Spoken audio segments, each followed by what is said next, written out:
So guys, आज मैं आपको मून नाइट की पूरी स्टोरी एक्सप्लेन करने जा रहा हूँ और मुझे उम्मीद है कि आपको ये वीडियो जरूर पसंद आएगी। बाद में हमें आर्थर हेरो नाम के एक आदमी को दिखाया जाता है जो एक साहिबान में रहता था। वो एक कांच के गिलास से पानी पीकर उसे अपने स्टाफ की मदद से तोड़ देता है। फिर वो उन टुकड़ों को अपने जूतों में भरकर पहन लेता है क्योंकि आर्थर इजिप्शियन देवी एमिट को पूजा करता था, इसलिए उनके प्रति अपने विश्वास को दिखाने के लिए कांच को अपने पैरों में रखकर रक्त बलिदान किया करता है। वही फिर हम इस कहानी के मेन कैरेक्टर स्टीवन ग्रांट नाम के आदमी को दिखाया जाता है जिसे लगता है कि उसे नींद की बीमारी है क्योंकि जब भी उसकी आंख खुलती थी तो अजीबोगरीब जगह पर होता था, इसीलिए अपने पैरों में पट्टा बांधकर सोता है और चारों तरफ रेत बिछा दिया करता था। यहाँ तक कि वो अपने गेट पर भी टेप लगाया करता है ताकि उसे पता चल सके कि वो नींद में कहीं बाहर नहीं गया है। स्टीवन का कोई दोस्त नहीं होता, सिर्फ उसके पास एक गोल्ड फिश होती है जिसे उसने हाल ही में खरीदा था, इसीलिए उसका एक ही पर था। स्टीवन अपनी माँ से बात करता है और उन्हें अपने हालचाल बताता है कि हर दिन सुबह जब उसकी आंख खुलती है तो उसे ऐसा लगता है जैसे उसे किसी ने कोड दिया हो। फिर अपने काम पर निकल जाता है क्योंकि वो ब्रिटिश म्यूजियम के गिफ्ट शॉप में काम किया करता था। वो जब म्यूजियम पहुंचता है तो देखता है कि एक लड़की गीजा के पिरामिड के मॉडल में कचरा डाल रही है, तो उसे ऐसा करने से मना करता है और उसे एक इजिप्शियन ताबूत दिखाकर बताता है कि पुराने मिस्र के लोग एक हुक को नाक में घुसेड़कर सारे ऑर्गन बाहर निकाल लिया करते थे, सिर्फ वो दिल को ही बॉडी में छोड़ते थे क्योंकि वो मानते थे कि परलोक में इंसाफ 7 दिल देकर ही किया जाएगा और सिर्फ अच्छे कर्म वाले ही मरने के बाद सुकून के मैदान में जा पाएंगे। तो लड़की उसे कहती है कि क्या तुम्हें बुरा नहीं लगा जब उन्होंने तुम्हें मैदान में घुसने नहीं दिया? तो स्टीवन उसे कहता है कि तुम्हें क्या कह रही हो, मैं तो अभी जिंदा हूँ। तभी उसकी बॉस डोना आ जाती है जो उस पर गुस्सा होती है कि मैंने तुम्हें कितनी बार समझाया है कि तुम कोई टूर गाइड नहीं हो, फिर भी तुम वो बनने की कोशिश क्यों करते हो और तुम्हारा काम सिर्फ बच्चों को टॉफियां बेचना है। तो स्टीवन उन्हें सॉरी कहता है जिससे वहाँ से चली जाती है। तभी उसके पास डायलर नाम की लड़की आती है जो वही नेशनल आर्ट गैलरी में काम किया करती थी। वो स्टीव को अपनी डेट के बारे में याद दिलाती है कि हमें कल शाम 7 बजे डिनर करने जाना है, लेकिन स्टीवन को कुछ याद नहीं होता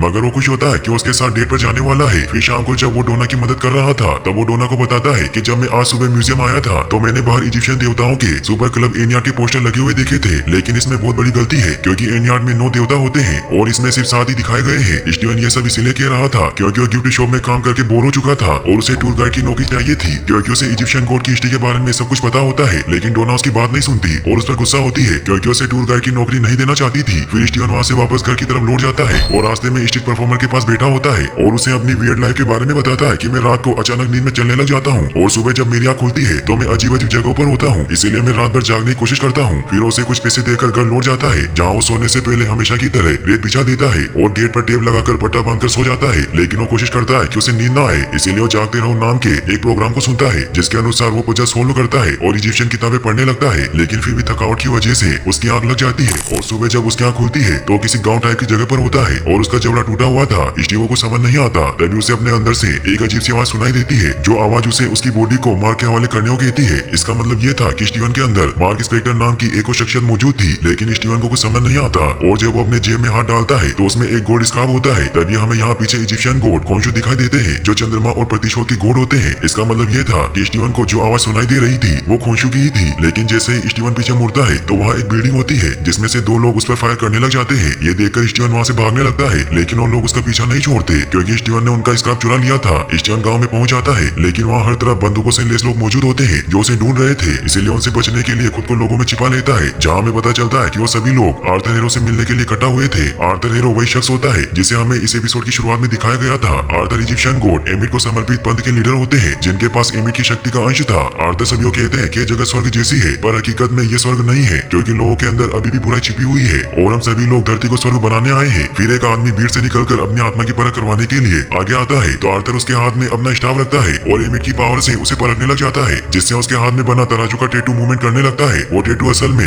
आत्मा की पहचान करने वाले व्यक्ति की नैतिकता के आधार पर रंग बदलता था, जिससे अगर टैटू हरा हो जाता है तो उस इंसान को अच्छा माना जाता है, लेकिन अगर टैटू लाल हो जाता है तो उस इंसान को बुरा माना जाता है। और आर्थर उसकी आत्मा को अपने अंदर खींच लेता है जिससे उसकी डेथ हो जाती थी। मगर आर्थर ने जिस आदमी का टेस्ट किया था उसका दिल साफ होता है, इसीलिए वो टैटू हरा हो जाता है, जिससे आर्थर बहुत खुश होता है और उस आदमी को हक कर लेता है। स्टीवन भी भीड़ में छिपा ये सब देख रहा था क्योंकि वो आदमी अभी भी उसके पीछे थे। फिर आर्थर के पास एक और लेडी आती है और जब वो उसका टेस्ट करते हैं तो टैटू लाल हो जाता है। तो ओल्ड लेडी काफी घबरा जाती है और उन्हें कहती है कि मैंने कभी कोई गलत काम नहीं किया। तो आर्थर उसे कहता है कि मुझे विश्वास है, लेकिन तराजू सब कुछ देखता है और आगे चलकर कुछ बुरा होने वाला होगा। तभी उस ओल्ड लेडी को कुछ होने लगता है और उसकी डेथ हो जाती है। फिर आर्थर का गार्ड उसके पास आता है और उसे बताता है कि हम पर हमला हुआ है, जिससे उस आदमी ने गोल्डन स्कार्फ चुरा लिया है और उसने हमारे 2 लोगों को मार दिया और वो अभी यही है। ये सुनकर आर्थर एशियन लैंग्वेज में सभी को नीचे झुकने को कहते हैं, लेकिन स्टीवन सबसे बाद में झुकता है, जिससे उन्हें पता चल जाता है कि स्टीवन ने ही वो स्कार्फ चुराया है। इसीलिए उसे कहते हैं कि तुम आतंकी हो। तो स्टीवन को कुछ पता नहीं होता, इसीलिए उन्हें कहता है कि मैं म्यूजियम में गिफ्ट शॉप में काम करता हूँ और मैं लंदन वापस जाना चाहता हूँ। तो आर्थर उसे कहते हैं कि मुझे स्कार्फ लौटा दो तो स्टीवन उन्हें स्क्रैप लौटाने लगता है, लेकिन उसे जो आवाज सुनाई दे रही थी वो उसे ऐसा करने नहीं देती और वो खुद ब खुद वहाँ से भागने लग जाता है, जिससे आर्थर के आदमी उसे पकड़कर स्क्रैप छीन लेते हैं। तभी स्क्रीन ब्लैकआउट होने लगती है और स्टीवन देखता है कि आर्थर के सभी लोग मर गए हैं और स्क्रैप उसके हाथों में था। इसका मतलब ये होता है कि उस वक्त मार्क स्पेक्टर ने उसकी बॉडी पर काबू कर लिया था। ये देखकर आर्थर और बाकी सभी उसे पकड़ने आने लगते हैं। तभी उसे खोंशू की आवाज सुनाई देती है जो उसे कहती है कि अगर स्क्रैप को कुछ हुआ तो मैं तुम्हें नहीं छोड़ूंगा, जिससे स्टीवन उस स्क्रैप को बचाने के लिए एक कपकेक वेन लेकर वहाँ से भाग जाता है। लेकिन आर्थर के लोग उसका पीछा करते हैं और उसे रोकने की हर मुमकिन कोशिश करते हैं, मगर स्टीवन में मौजूद मार्क नाम की शख्सियत सभी को खत्म कर देती है। तभी स्टीवन की आंख खुल जाती है और वो बहुत खुश होता है कि ये सब एक सपना था। लेकिन तभी वो देखता है कि उसकी फिश के 2 पर आ गए हैं, इसीलिए उसे वापस शॉप में लेकर जाता है और शॉप लेडी को कहता है कि कल तक इसका एक ही पर था। तो स्टीवन को कहती है कि मैंने तुम्हें कल कहा था कि सभी फिश के 2 ही पर होते हैं, लेकिन स्टीवन हैरान होता है क्योंकि वो कल यहाँ नहीं आया था। तभी वो घड़ी में देखता है कि 5 बज गए हैं, इसीलिए वहाँ से निकल जाता है क्योंकि उसे आज डायलन के साथ डेट पर जाना था। इसीलिए वो तैयार होकर रेस्टोरेंट पहुंच जाता है, जहाँ काफी देर तक डायलन का इंतजार करता है, लेकिन वहाँ नहीं आती। इसीलिए उसे फोन लगाता है तो डायलन उस पर गुस्सा होती है कि मैंने तुम्हें फ्राइडे को डेट पर आने को कहा था और अब तुम 2 दिन बाद मुझे कॉल कर रहे हो। इससे स्टीवन काफी परेशान हो जाता है क्योंकि आज संडे था और उसे अपने पिछले 2 दिन के बारे में कुछ याद नहीं होता। इसका मतलब ये था कि उसने सपने में जो कुछ भी देखा था वो हकीकत थी। डायलन की वजह से उदास हुआ स्टीवन घर लौट जाता है, लेकिन अपनी मॉम को इस बारे में नहीं बताता और उनसे झूठ कहता है कि उसकी डेट बहुत अच्छी रही। स्टीवन काफी परेशान होता है, लेकिन तभी वो देखता है कि फर्श पर टेबल के खिसकाने के निशान बने हुए हैं, जहाँ वो देखता है कि ऊपर एक हिडन एरिया में एक मोबाइल और की रखी हुई है। वो जब उस मोबाइल को ऑन करता है तो उसमें लाइला नाम की किसी लड़की के कई सारे मिस्ड कॉल थे। तभी लाइला का कॉल आता है तो स्टीवन उस कॉल को पिक कर लेता है। लाइला उसे कहती है कि शुक्र है कि मार्क तुम जिंदा हो और मैं तुम्हें कई महीनों से कॉल और मैसेजेस कर रही हूँ और मुझे लगा कि तुम्हें कुछ हो गया है। स्टीवन उसे कहता है कि तुम कौन हो और तुमने मुझे मार्क क्यों कहा, लेकिन वो कॉल कट कर देती है। स्टीवन बहुत परेशान होता है क्योंकि उसे खोंशू की जो आवाज सुनाई दे रही थी उसने भी उसे मार्क की शख्सियत के बारे में कहा था। वो लाइला को फिर से कॉल लगाता है, लेकिन तभी उसे मार्क की आवाज सुनाई देने लगती है, लेकिन उसे लगता है कि कोई उसके साथ मजाक कर रहा है। इसीलिए वो वॉशरूम की तरफ जाता है, लेकिन वहाँ कोई नहीं होता, मगर उसे शीशे में खुद की एक अलग ही शख्सियत नजर आती है। स्टीवन परेशान होता है, तभी वहाँ लाइट ब्लिंक करने लगती है और सभी चीजें नीचे गिरने लग जाती है। इसलिए स्टीवन वहाँ से लिफ्ट की तरफ भागता है, लेकिन तभी उसे इजिप्शियन गॉड खोंशू नजर आते हैं जो उसकी तरफ बढ़ रहे थे, लेकिन वो अचानक बस में पहुंच जाता है। सभी उसकी वियर्ड हरकतें देख उसे पागल समझते हैं, लेकिन स्टीव को खोंशू दिखाई देते हैं, लेकिन अचानक वो कहीं गायब हो जाते हैं। फिर स्टीवन जब स्टॉप पर उतरता है तो उसे बस में आर्थर हीरो भी दिखाई देता है, जिससे वो और ज्यादा डर जाता है और वो म्यूजियम आकर सिक्योरिटी ऑफिसर जेबीओ कहता है कि कोई मेरा पीछा कर रहा है, इसीलिए तुम किसी को अंदर आने मत देना। लेकिन जेबीओ से कहता है कि ये म्यूजियम है, इसीलिए मैं किसी को नहीं रोक सकता। फिर स्टीवन जब अंदर आता है तो वो देखता है कि आर्थर भी वहाँ आ गया था। आर्थर उसे कहता है कि मुझे लगा कि तुमने झूठ कहा कि तुम यहाँ काम करते हो। स्टीवन उससे काफी डर जाता है क्योंकि उसने वहाँ एक ओल्ड लेडी को जान से मार दिया था, इसीलिए वो सभी को वहाँ उसे आर्थर से बचाने को कहता है, लेकिन सभी के हाथ में एमिट के निशान थे। इसका मतलब ये था कि वो भी एमिट को मानते थे।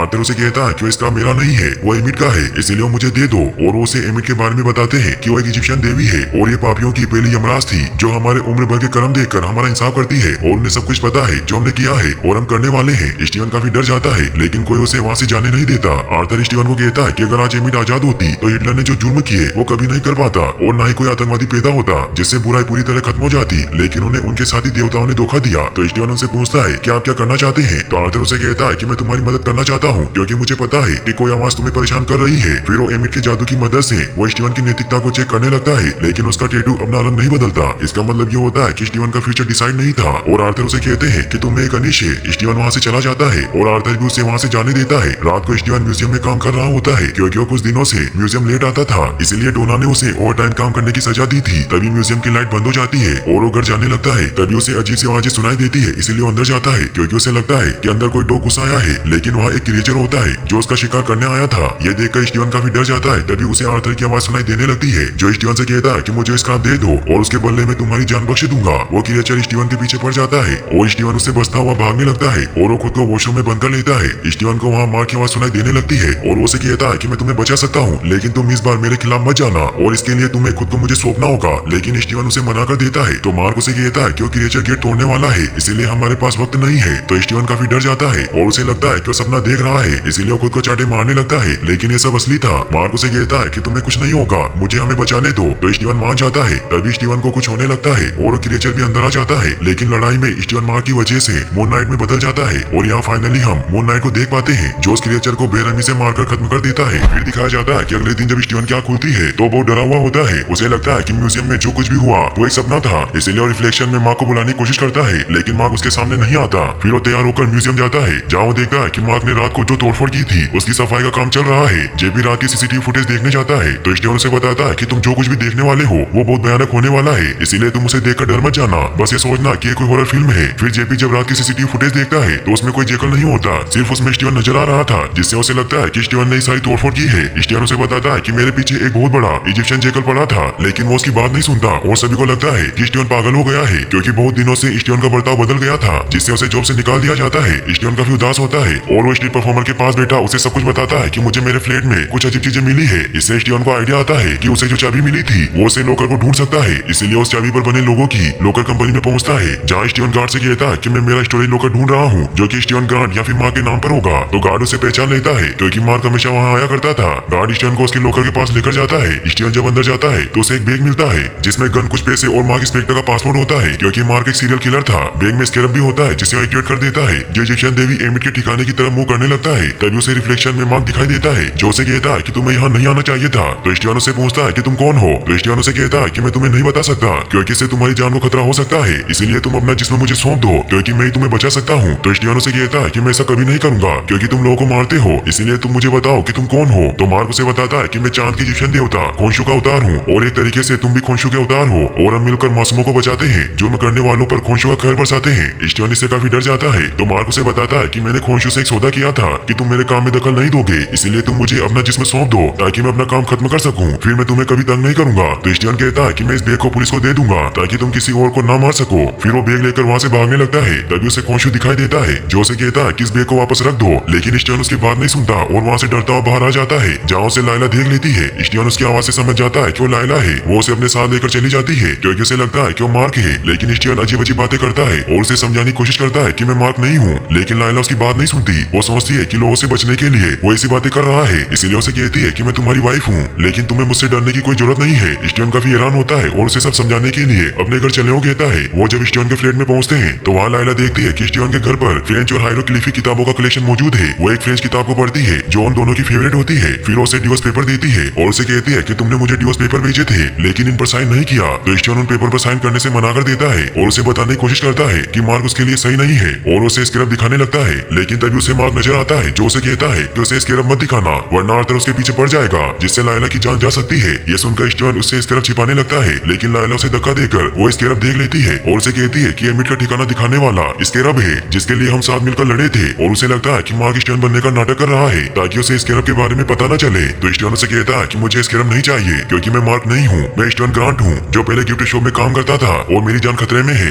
और शायद सिर्फ तुम्हें मेरी मदद कर सकती हो। तो लाइला उसे कहती है कि क्या तुम्हें सच में कुछ याद नहीं है कि हम इसे क्यों ढूंढ रहे थे? तो स्टीवन उसे कहता है कि मुझे कुछ याद नहीं है। तभी पुलिस वहाँ आ जाती है। स्टीवन लाइला को कहता है कि वो मुझे पकड़ने आए हैं, क्योंकि मैंने टॉयलेट में तोड़फोड़ की थी। वो जब गेट खोलता है तो पुलिस ऑफिसर अंदर आ जाते हैं, जो उसके घर में छानबीन करने लगते हैं, क्योंकि उन्हें वहाँ आर्थर ने स्कैरब लेने भेजा था, लेकिन लाइला स्कैरब लेकर खिड़की से बाहर चली जाती है, जिससे उसे नहीं ढूंढ पाते। स्टीवन उन्हें बताता है कि मेरी म्यूजियम वालों से बात हो गई है, वो मुझ पर केस नहीं करेंगे, बस मुझे किस्तों में तोड़फोड़ के पैसे चुकाने होंगे। तो ऑफिसर उसे बताता है कि तुम पर चोरी का सामान रखने का इल्जाम है। तभी उन्हें वहाँ जिम बैग में माँ का पासवर्ड मिलता है, जिससे उसे पकड़कर अपने साथ ले जाते हैं। वो जब मार्क के बारे में चेक करते हैं तो उन्हें पता चलता है कि मार्क एक खुकार मुजरिम है, जो आतंकी गिरोह में था, जिसने इजिप्ट की रिसर्च साइट पर हमला करके आर्कियोलॉजिस्ट को जलादों की तरह मार दिया था। स्टीवन उन्हें समझाने की कोशिश करता है कि वो मैं नहीं था, लेकिन उसकी बात नहीं सुनते और उसे आर्थर के साहिबान में लेकर जाते हैं। स्टीवन इससे काफी डर जाता है। वो बाहर एक लड़की से मदद मांगने लगता है, लेकिन वो देखता है कि उसके हाथ पर भी एमिट का निशान है। तभी उसे रिफ्लेक्शन में मार्क दिखाई देता है, जो उसे कहता है कि मुझसे भागने की कोई जरूरत नहीं है, खुद को मुझे सौंप दो। तो स्टीवन उसे कहता है कि मैं ऐसा कभी नहीं करूंगा, क्योंकि मैंने देखा कि तुमने उन मासूमों को किस तरह मारा था। तभी आर्थर आ जाता है, जो स्टीवन को बाहर निकालकर उसकी हथकड़ी खोल देता है, और ऑफिसर वहाँ से चले जाते हैं। आर्थर स्टीवन से कहता है कि मैं तुम्हारा भाग्य नहीं देख सका, क्योंकि तुम खोंशू के अवतार हो, और तुम्हें मार्क और खोंशू की अजीब अजीब आवाजें सुनाई देती है, लेकिन मेरे पास इसका इलाज है। तभी स्टीवन को खोंशू दिखाई देता है, जो उसे आर्थर को मारने को कहता है, लेकिन आर्थर उसे कहता है कि तुम्हें उसकी हर एक बात मानने की जरूरत नहीं है, और मैं तुम्हें कुछ दिखाना चाहता हूँ। फिर उसे बताता है कि पहले इस इलाके में बहुत से जुर्म हुआ करते थे, जिससे यहाँ के लोग बहुत दुखी थे, लेकिन अब ये सब एमिट की वजह से सुरक्षित है, और रात को दरवाजा खुला छोड़कर सोते हैं। फिर उसे साहिबान के अंदर लेकर जाता है। खोंशू को गुस्सा आता है, क्योंकि स्टीवन उसकी बात नहीं सुन रहा था, इसीलिए वहाँ कुछ चीजें गिराने लगता है। तो आर्थर उसे कहता है कि डरो मत, वो तुम्हारे बिना कुछ नहीं कर पाएगा, और उसकी देवताओं में भी कोई इज्जत नहीं है, इसीलिए उसे बेदखल कर दिया गया था। तो खोंशू स्टीवन को कहता है कि मैं सिर्फ उन्हें ही सजा देता हूँ जो गुनाह कर चुके हैं, इसीलिए मैं सही इंसाफ हूँ। आर्थर स्टीवन को कहता है कि तुम्हारे पहले मैं खोंशू का अवतार था, इसीलिए मुझे पता है कि वो मेरे बारे में क्या कह रहा है, और खोंशू सिर्फ उन्हीं को सजा देता है जो गलत राह पर चल चुके हैं। लेकिन इसे काफी देर हो जाती है, क्योंकि जब तक इंतकाम का मसीहा वहाँ पहुँचता है तो जुर्म हो चुका होता है, इसीलिए एमिट असली मसीहा है, क्योंकि वो जुर्म करने वालों को पहले ही परख लेती है और उन्हें जान से मार देती है, इसलिए हमें एमिट को आजाद करना होगा। तो स्टीवन उसे कहता है कि मगरमच्छ जैसी दिखने वाली देवी पर हम कैसे भरोसा कर सकते हैं? तो आर्थर उसे कहता है कि उनकी परख पर शक मत करो, क्योंकि कि एमिट दुनिया में सभी बुरे लोगों को मिटाकर अच्छाई कायम करेगी, जिसके लिए हमें वो स्केरब चाहिए, क्योंकि वो स्केरब एक तरह कंपास की तरह काम करता है जो हमें एमिट के मकबरे तक ले जाएगा और मैं उन्हें